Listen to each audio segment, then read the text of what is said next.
Shalom, Bapak, Ibu, dan Saudara sekalian. Izinkan saya menyampaikan renungan mengenai inti dari ajaran sesat. Kita telah mendengar pesan dari Tuhan Yesus dan rasul-rasulnya bahwa kita mesti waspada terhadap ajaran sesat. Untuk dapat berwaspada terhadap ajaran sesat, kita harus mengenali inti atau pokok isi ajaran tersebut. Mari kita lihat inti dari ajaran sesat yang terdiri dari 3 hal, yaitu ajaran tentang Yesus yang lain, roh yang lain, dan Injil yang lain. Mari kita baca 2 Korintus 11:4. Sebab kamu sabar saja jika ada seorang datang memberitakan Yesus yang lain daripada yang telah kami beritakan, atau memberikan kepada kamu roh yang lain daripada yang telah kamu terima, atau Injil yang lain daripada yang telah kamu terima. Mari saya jelaskan ketiga hal tersebut secara ringkas. Pertama-tama perlu dipahami bahwa ketiganya itu satu atau saling berkaitan. Hal pertama yang perlu kita ketahui adalah ajaran tentang Yesus yang lain. Pada suatu kesempatan, Yohanes Pembaptis menyuruh muridnya bertanya kepada Yesus, apakah dia Mesias yang dinantikan Israel? Lukas 7:20. Ketika kedua orang itu sampai kepada Yesus, mereka berkata, Yohanes Pembaptis menyuruh kami bertanya kepadamu, engkaukah yang akan datang itu, atau haruskah kami menantikan seorang lain? Pertanyaan Yohanes Pembaptis mewakili pertanyaan orang Israel yang pada waktu itu belum mengenal bahwa Yesus itu Mesias yang mereka nanti-nantikan. Baru setelah kematian, kebangkitan, dan penampakan-penampakannya, murid-murid Yesus percaya dan mengenal dia adalah Mesias. Jadi hanya sebagian kecil saja yang percaya. Sebagian besar yang diwakili oleh para pemimpin Israel menolak Yesus. Dengan menolak Yesus sebagai Mesias, mereka menantikan Mesias yang lain. Dan di masa yang akan datang, para pemimpin agama tersebut akan menunjuk seseorang sebagai Mesias. Begini Yesus berkata dalam salah satu khotbahnya tentang akhir zaman. Matius 24:23. Pada waktu itu, jika orang berkata kepada kamu, lihat, Mesias ada di sini, atau Mesias ada di sana, jangan kamu percaya.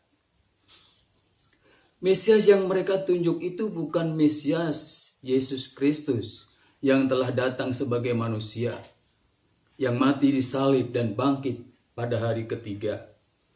Mereka menunjuk Mesias yang lain dan memengaruhi orang banyak agar mempercayai dan menyembahnya.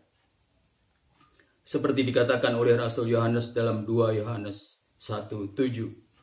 Sebab banyak penyesat telah muncul dan pergi ke seluruh dunia yang tidak mengaku bahwa Yesus Kristus telah datang sebagai manusia. Pokok kedua adalah ajaran tentang roh yang lain.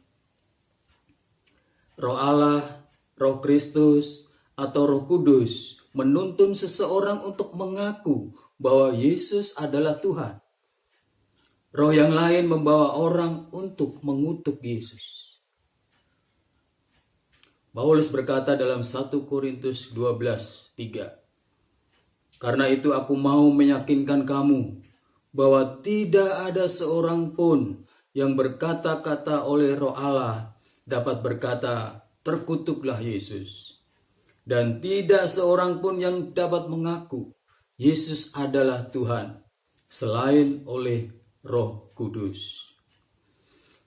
Rasul Yohanes juga memberi penjelasan mengenai perbedaan antara roh Allah dan roh antikristus atau roh yang tidak berasal dari Allah. 1 Yohanes 4, 2, 3. Demikianlah kita mengenal roh Allah. Setiap roh yang mengaku bahwa Yesus Kristus telah datang sebagai manusia berasal dari Allah.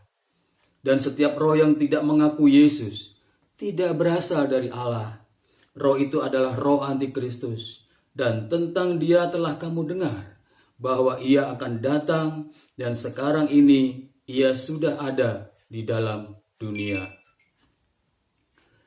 Jadi roh lain itu bukan roh yang berasal dari Allah, melainkan roh penyesat, roh setan, roh antikristus. Kita harus mengenali itu. 2 Yohanes 1:7. Sebab banyak penyesat telah muncul dan pergi ke seluruh dunia yang tidak mengaku bahwa Yesus Kristus telah datang sebagai manusia. Itu adalah si penyesat dan antikristus. Yang ketiga adalah ajaran tentang Injil yang lain. Injil Kristus mengajarkan bahwa keselamatan kita peroleh hanya melalui anugerah. Injil yang lain mengajarkan bahwa keselamatan kita peroleh melalui iman, ditambah dengan melakukan hukum Taurat. Rasul Paulus menegur jemaat Galatia yang berpaling dari Injil kasih karunia kepada Injil yang lain dalam Galatia 1:6-7. Aku heran bahwa kamu begitu lekas berbalik daripada Dia yang oleh kasih karunia Kristus telah memanggil kamu dan mengikuti suatu Injil lain yang sebenarnya bukan Injil.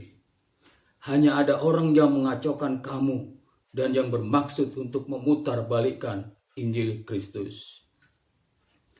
Dan Rasul Paulus menjelaskan tentang Injil kasih karunia dalam Efesus 2:8.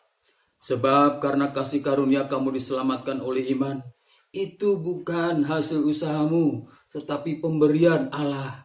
Itu bukan hasil pekerjaanmu. Jangan ada orang yang memegahkan diri. Menyadari bahwa keselamatan kita semata-mata karena pemberian atau kasih karunia Allah mencegah kita untuk bermegah atas perbuatan-perbuatan yang bisa kita lakukan.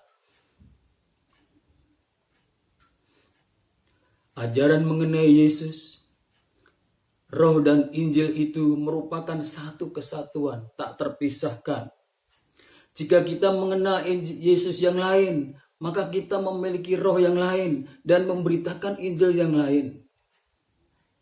Ajaran tersebut telah mencemari jemaat, baik lokal, lingkup denominasi, maupun global. Kita tidak boleh sabar terhadap orang yang memberitakan Yesus yang lain, roh yang lain, dan Injil yang lain. Demikian nasihat Rasul Paulus. Mari kita baca lagi 2 Korintus 11 ayat 4. Sebab kamu sabar saja jika ada seorang datang memberitakan Yesus yang lain daripada yang telah kami beritakan, atau memberikan kepada kamu roh yang lain daripada yang telah kamu terima, atau Injil yang lain daripada yang telah kamu terima. Gembala harus menasihati jemaat yang digembalakannya agar tidak sabar terhadap setiap ajaran sesat yang masuk ke dalam jemaat.